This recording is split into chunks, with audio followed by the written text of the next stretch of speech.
On a crystal clear day, I was flying at 14,000 feet, Mach 0.97, or just under the speed of sound. Just before I called for our next maneuver, I started seeing stars. Then I lost my peripheral vision. I didn't know it yet, but my onboard oxygen generating system had failed. I was less than 2 seconds away from losing total consciousness. Mordo yelled again, "Jack, pull the green ring!" Somehow my left middle finger found its way to the green ring, pulled it. It wasn't the first time, nor would it be the last, that were it not for my wingman, I'd be dead.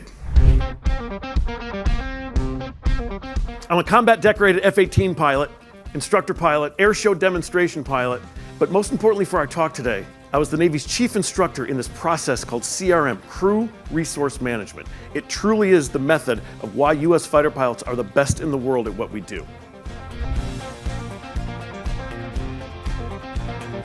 I'm not going to teach you how to fly an F-18 today, unfortunately, but I'm going to take you on a mission.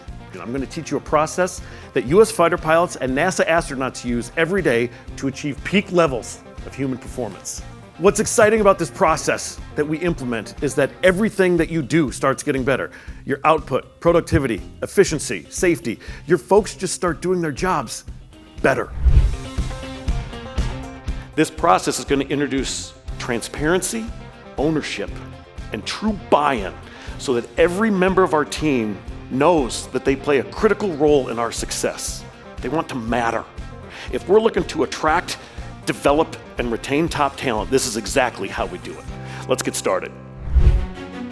I'm going to draw on some parallels between your line of work and mine. A lot more goes into being a fighter pilot than just wearing Ray-Bans, playing beach volleyball with your dog tags on, sitting around a grand piano playing Great Balls of Fire. I'm always taken aback a moment when people say how dangerous they think my job is. I don't think of it as that way at all. I think my job is very simply unforgiving.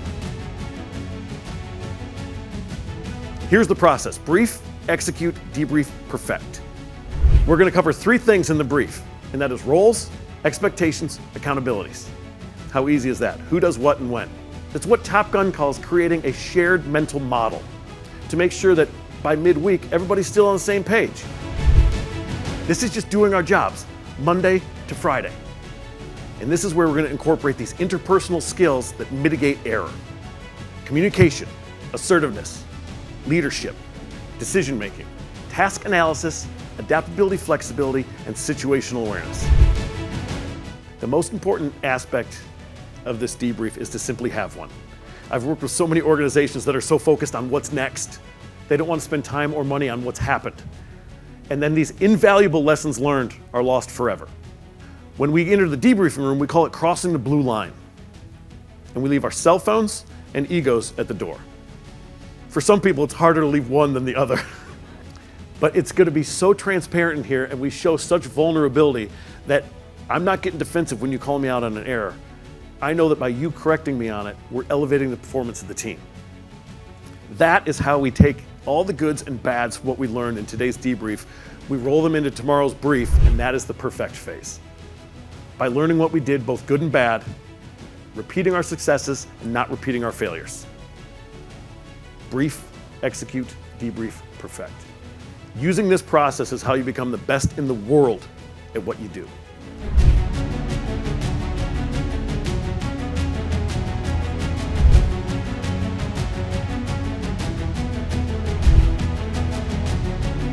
You can't afford a mistake. I told you my job was unforgiving. I think your job is even more unforgiving. Because at the end of your worst day, you don't have a yellow and black handle that gives you an ejection seat to a silk parachute ride to safety. You have to get it right the first time. And this process will guarantee that you do.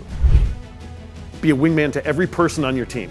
Standardize everything that you do. Take away all those variables and think standardized. Eliminate drift. That normalization of deviance can destroy a company. And debrief, debrief, debrief. That's how you become the best in the world at what you do. It's a great day to be a fighter pilot. It's been my honor to be here with you today. I've given you the process. Now it's up to you. Go do it.